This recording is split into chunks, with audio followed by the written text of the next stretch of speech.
जमलं नाही ते 10 वर्षामध्ये करून दाखवण्याचं चमत्कार आदरणीय मोदी साहेबांनी केला। का गौरव वाटू नये त्यांचा, का अभिमान वाटू नये? त्याने आपल्या देशाचं नाव पूर्ण जगभरामध्ये रोशन करण्याचं काम केलं। आज भारत एक महासत्ता बनतोय, भारत आर्थिक बलवान होतोय। 11व्या नंबरवरून 5व्या नंबरवर मोदी साहेबांनी अर्थव्यवस्था आणली। इतर जगामध्ये इतर देशांची अर्थव्यवस्था डगमगली आहे, खचली आहे। अशा परिस्थितीत 5व्यावरून 11व्यावरून 5व्यावर 5व्यावरून 3ऱ्यावर आणण्याचा निर्धार मोदी साहेबांनी केला। किती योजना आपल्यासाठी केल्यात, महिला भगिनींसाठी केल्यात।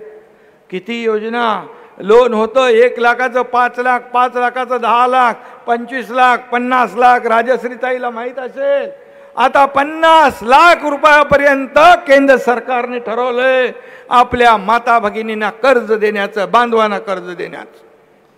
हे ऐतिहासिक निर्णय आहेत।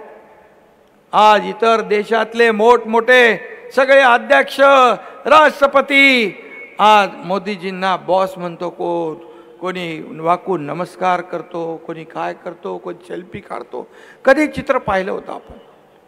मग अशा प्रधानमंत्री जे पूर्ण जीवन त्यांनी या देशाला समर्पित केलं, 10 वर्षात एकही दिवस सुट्टी घेतली नाही। नाहीतर दुसरे लोक वर्षातून 4 महिने परदेशी जातात थंड हवा खायला। मग कोणाचं काम करणार आपण? आणि मग अशा प्रधानमंत्र्याचा जेव्हा आपण गौरव करतो तेव्हा मला म्हणतात हे प्रधानमंत्री मोदी यांचे एजंट आहे। मी म्हणतो हो, मला अभिमान आहे।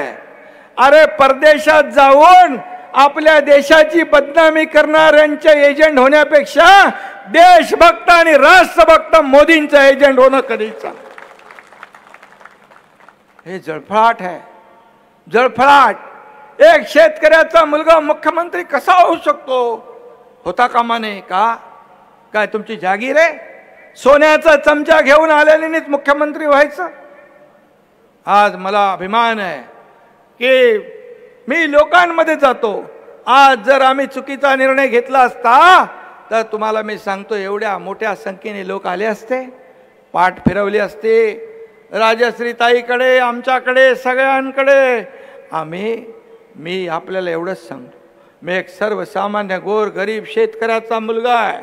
मला शेतकऱ्याच्या गोर गरिबाच्या वेदनांची जाण आहे आणि म्हणून मी रात्रंदिवस काम करत असतो। ताई मगाशी म्हणाल्या 5 वाजतेपर्यंत काम, 5 कधी वाजतात कळतच नाही। शेवटी जबाबदारी घेतली आहे, पार पाडायची आहे। जबाबदारी घेऊन फक्त मिरवायचं काम मी कधीच करू शकत नाही, माझ्या रक्तात नाही। बाळासाहेबांनी ते मला शिकवलं नाही, दिघे साहेबांनी मला ते शिकवलं नाही। आणि म्हणून सगळं रात्रंदिवस झोपता उठताच एकनाथ शिंदे महायुती सरकार पडणार। स्थापन झाल्यापासून तुम्ही म्हणता, रोज तुम्हालाही वाटलं रे कधी पडलं तर प्रॉब्लेम होईल। आपलं आहे सरकार, हे आपले लोक आहेत, आपल्याला मदत करणारे आहेत।